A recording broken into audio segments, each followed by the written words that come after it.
Alright, bonjour à tous. Dans le prochain tutoriel, on va remplir un bac avec des objets.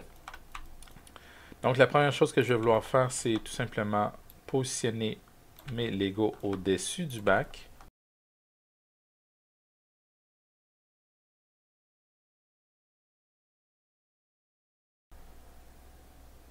Alright. Donc maintenant, ce que je veux, c'est pouvoir les faire tomber dans le bac. Donc pour faire ça, je vais devoir aller chercher ma palette de MassFX que j'ai trouvée. Donc j'ai ma barre d'outils juste ici. Si je right-click dans la barre d'outils, je vais trouver MassFX Toolbar. Et là, il va me faire apparaître cette barre d'outils-là de MassFX. Et ici, quand je maintiens le bouton, lorsque j'appuie dessus, j'ai la possibilité de changer mes objets soit en dynamique rigid body, kinématique ou statique rigid body. Donc, il faut bien comprendre lesquels font quoi. Dans ce cas-ci, je veux que mes blocs tombent à l'intérieur du bac. Donc, je vais devoir les changer en dynamique rigid body. Donc, je vais faire ça. Et là, je vais voir la collision de mes objets. Vous voyez, certains objets ont une collision un petit peu plus complexe que d'autres. Comme par exemple, celle-là ici, la collision suit quand même très bien ma géométrie. Mais dans le cas de celui-ci, il va fermer l'espèce d'ouverture. C'est parce que ma collision, elle est convexe présentement. Et par défaut, je vais la laisser convexe.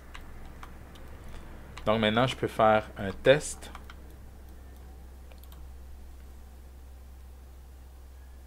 Et là, je vois que mes objets ont bien tombé. Ils n'ont pas nécessairement tombé dans le bac, puisqu'on voit que celui-là ici a tout simplement passé au travers. Même d'autres ont passé à travers le bac. C'est parce que le bac n'a pas de MassFX. Donc, je vais tout simplement revenir en arrière. Si votre bac n'a pas d'épaisseur, comme par exemple, donc si je viens créer une boîte, je vais changer en Edit Poly. Et là, si j'efface le dessus, donc cette boîte-là ne fonctionnerait pas parce qu'elle n'a pas d'épaisseur. Tous les objets passeraient au travers. Donc, assurez-vous d'ajouter une épaisseur, comme par exemple, je préfère un shell, et mettre une épaisseur à ma boîte. Et une fois que mon shell est fait, je right-click et je le change en Edit Poly. Alors là, j'ai une boîte avec une épaisseur. Lorsque vous avez le modifier shell, pardon, c'est possible que ça cause des problèmes. Donc, ne fiez-vous pas au fait que vous avez un shell et une épaisseur. Changez toujours votre objet en Edit Poly. Donc, je sélectionne mon bac, je viens dans mon MassFX Toolbar, je clique sur le bouton et je maintiens. Et je vais sélectionner Static Rigid Body. Et je vais lancer ma simulation. Alors là, ce qu'on voit, c'est que mes objets, ils n'ont absolument pas entré à l'intérieur, même ils sont restés sur le dessus. Je vais recommencer ma simulation. Et c'est parce que je peux voir que ma boîte, dans le fond, ça a fait un petit peu comme mon objet ici. Ça a fermé ma boîte, donc il y a une ouverture, ça l'a tout simplement fermé. Je viens dans mon panneau de contrôle et je vais trouver Shape Type. Donc je suis à Convex. Je vais cliquer sur le petit menu déroulant et je vais mettre Original. Donc là, c'est la boîte originale qui va être considérée comme une collision. Voilà, je vais lancer ma simulation. Donc, ça fonctionne. Mes objets sont à l'intérieur de la boîte. Ils ne dépassent pas. Parfait. Donc, maintenant, je trouve que j'en ai pas assez. J'aimerais ça en mettre plus. Donc, pour en mettre plus, je pourrais sélectionner tous mes objets et les dupliquer vers le haut. Je vais le mettre probablement 10 fois, ça fonctionnerait.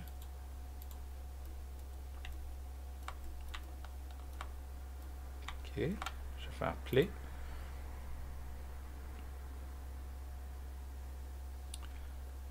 Ouais, 10, ça fonctionne plutôt bien. Il y en a quelques-uns qui sont sortis, c'est pas grave.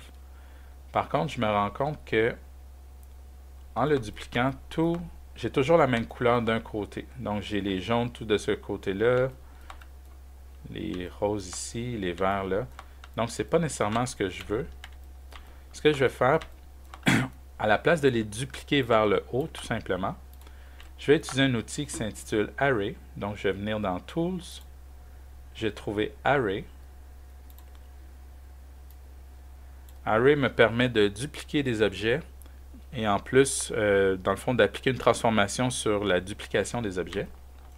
Par exemple, maintenant que je les ai, je vais cliquer sur Preview. Par défaut, il va me mettre 10 objets de plus. Donc, vous pourrez augmenter ce nombre-là si ça vous tente. Et pour voir la duplication de mes objets, juste ici, je vais voir Incremental et je vais les faire monter sur l'axe des Z. Donc, je vois que mes 10 objets vont monter sur l'axe des Z. Je vais m'assurer de les mettre un petit peu plus haut. Je n'ai pas de overlap. Voilà. Et là, même si toutes les rouges, toutes les verts et ainsi de suite sont du même côté, ici, je les faisais se déplacer sur l'axe des Z, mais je peux également les faire tourner, donc rotation sur l'axe des Z également. Et là, on voit que, dans le fond, l'ordre est un peu plus pêle-mêle. Les jaunes ne sont pas tous du même côté, les verts et ainsi de suite. Donc, ça va ajouter un peu d'effet aléatoire à mon objet. Donc, quand c'est fait, je clique OK. Ça me crée une instance, mais je vais créer une copie à la place. Donc, je vais faire OK. Et je vais lancer ma simulation.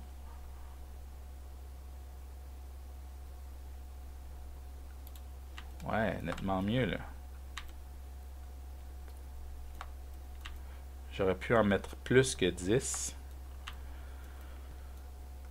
Donc, ce que je vais faire, c'est que je vais venir dans Array, Tools, Array.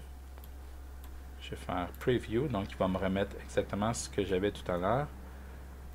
Sauf que cette fois-là, je vais en mettre 12. OK. On lance la simulation.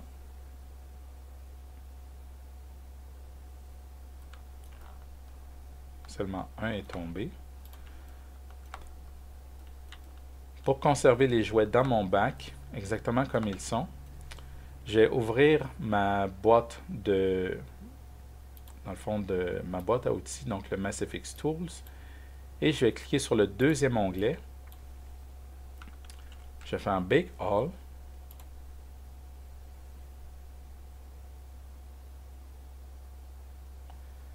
Et ce que je vois, c'est qu'il me crée des clés d'animation. Donc là, tous les objets animés ont une clé d'animation. Et je vais venir me positionner sur la clé où j'aimerais que mes objets restent figés. Donc j'aimerais qu'ils restent figés à cet endroit-là. Et je vais supprimer la clé qui est juste avant. Donc je vais sélectionner tous les objets, pardon, sauf le back. Ben, lui, il y a pas de... Le back n'aura pas de clé d'animation. Je vais supprimer cette clé-là. Oups. Donc, je vais m'assurer de supprimer seulement la clé, pas les objets. Et ensuite, je peux supprimer toutes les clés. Donc, maintenant, j'ai plus l'animation. Et je peux tout changer en Edit Poly. Et voilà. Donc, j'ai un beau bac rempli de jouets. Ça n'a pas été trop long. Je vais même faire mettre ça en High Quality.